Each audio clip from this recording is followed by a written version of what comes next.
Hey guys, it's Will, Potato Strong here. I just thought I'd do a video outside in the woods behind my house so that, now that the weather's getting better up here in Canada, it's good to get out of the basement.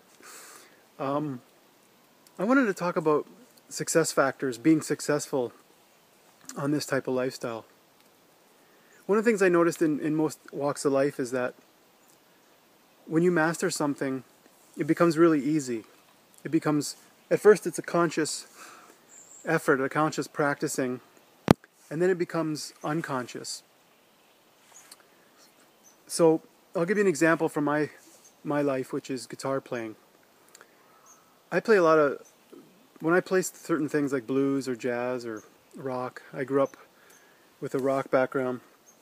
I can do a lot of things now that people would look at and think, would be impressed with, but for me it just comes out. It's so natural without really thinking about it. If you learn how to drive stick shift or standard, and there's a clutch and the gas and the brake and switching gears and all that, there's a lot of things going on. Your brain has to consciously practice doing all that, changing all those things, but after a while it becomes second nature. Or if you drive to work, a lot of times you take the same route, and sometimes you don't even remember that you weren't really aware of getting there. Sometimes your mind was somewhere else.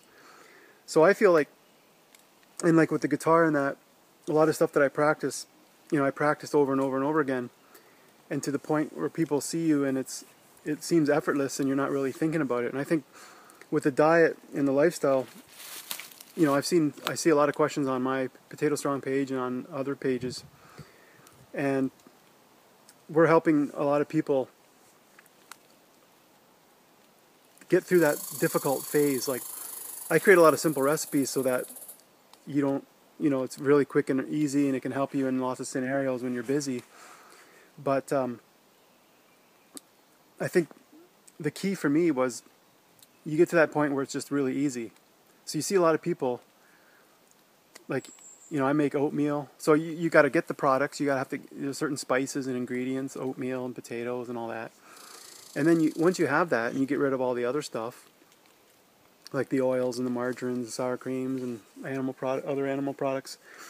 Once you have this stuff and you've got the recipes, and then people ask, like, how do you make this, and how do you make the gravy, how do you make the potatoes? Once you make that, and now you've got that under your belt. And I've seen people say, I have to go to work and I'm really busy. What should I do? So there's people helping about, making extra portions and taking them to work, or certain products that you might be able to buy that are compliant with the McDougall type of lifestyle. And so just keep in mind that there's this initial learning curve, and where it gets to become just an automatic process, and you're not really thinking about it. So you have to go to work, you make this stuff, you want to make breakfast, you eat, you make your breakfast. And once you figure out those recipes, and like, I don't have that many that I repeat over and over again, and once in a while you get a little bored of something and you add something new, but you've got that core. Like, prior to this I was a vegetarian, and I would eat kind of a cereal, a processed cereal. It wasn't too bad, shredded wheat, and in Canada it's a pretty good product, and soy milk and all that. But I would buy like frozen pizzas and like the Delissio pizza, and I would make pasta with sun-dried tomatoes that had a lot of oil, and we would eat pasta and other things that would have oil, and you would put cheese on it. I make Caesar salad quite a bit.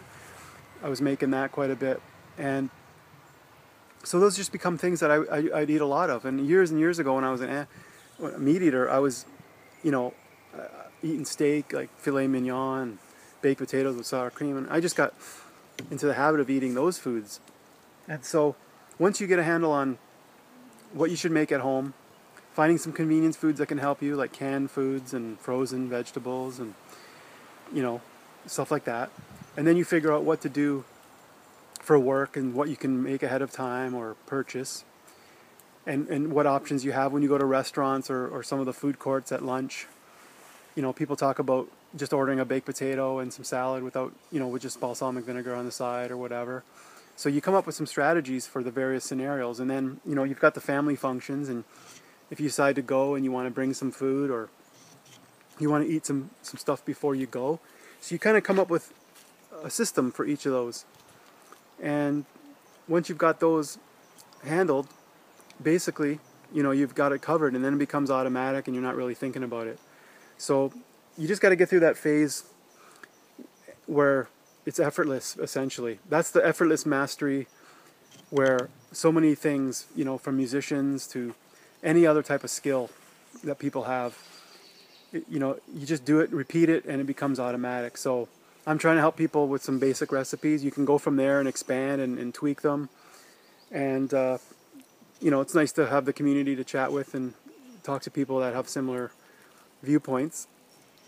But, yeah, I just wanted to talk about that first phase, getting through that, the difficult phase where there's a lot of conscious thought about things and how that relates to what I do, like with music, and how I, you know, I'm still practicing things, but a lot of things that I can do, you know, to be good, you have to get to that point where it's effortless. And hopefully, you know, this channel helps you guys do that. So take care, guys. We'll talk to you next time.